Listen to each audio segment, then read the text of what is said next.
Awesome. Well, before we wrap, one of the things we like to do is share our Whissel widget of the week. This is something we utilize in our business. It saves us time, makes us more money, or just helps us have more fun. What do you got, Brad? Mine is a Chrome extension. Obviously, we live in the world of AI right now, and so I'm digging deep into that.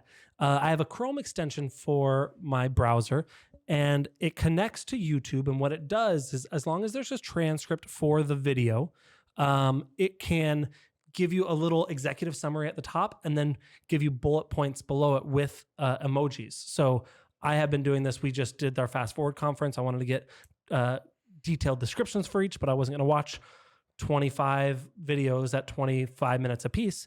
So running this extension, it took me 3 minutes to get a little description, some bullet points that I was able to put in the description, and at least give the viewer kind of an overview of what the person's talking about.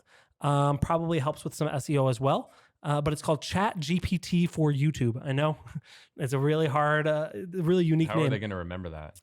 Chat GPT for YouTube. It is a Chrome extension. Works really well. It's free. I really like it. Cool.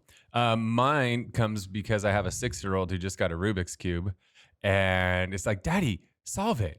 I don't know how to solve a Rubik's Cube. I'm good at a lot of things, but a Rubik's Cube is not one of them. But what I am really good at is finding an app that can help me solve a Rubik's Cube. So there's an app called A Solver, and you take your Rubik's Cube and you literally take pictures of it, and then it tells you step by step how to solve it. And it's really amazing because it literally every time is like 10 turns and it's over. And you realize like that's all it takes. But like you're doing it and you don't even realize, and all of a sudden you get to like the last 2 turns, like what the hell? It just all comes together at the very end. It's crazy. So, but then the thing with this app is like, then it lets you do a couple for free, obviously, for the freemium model. And then you have to either pay for it or painfully watch a video promoting some stupid game in order to get another solve credit. So you can then either pay for it, which you know you're going to start paying for it, you're going to forget about, and they're going to keep billing you forever until you realize, or you painfully watch a video of them trying to promote a game.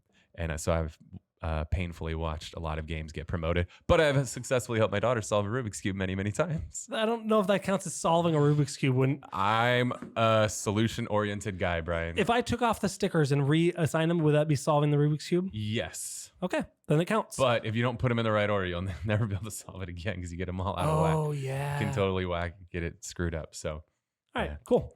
Awesome. Well, hopefully you guys got some value out of the show today. If you did, if you're watching on YouTube, if you could throw us a thumbs up, let YouTube know. That helps with the algorithm. Also, if you have questions, throw them in the comments section. And if you want more of our content, you can always hit the subscribe button and the little notification bell. YouTube will let you know anytime we drop a new episode. And if you're on a podcast platform, hook us up with a review on there. Make sure to subscribe to the channel. It means a lot to us. With that said, I hope you got a lot of value out of the show today. I'm Kyle Whissel with eXp Realty. I'm Bryan Kochi. We'll see you next week.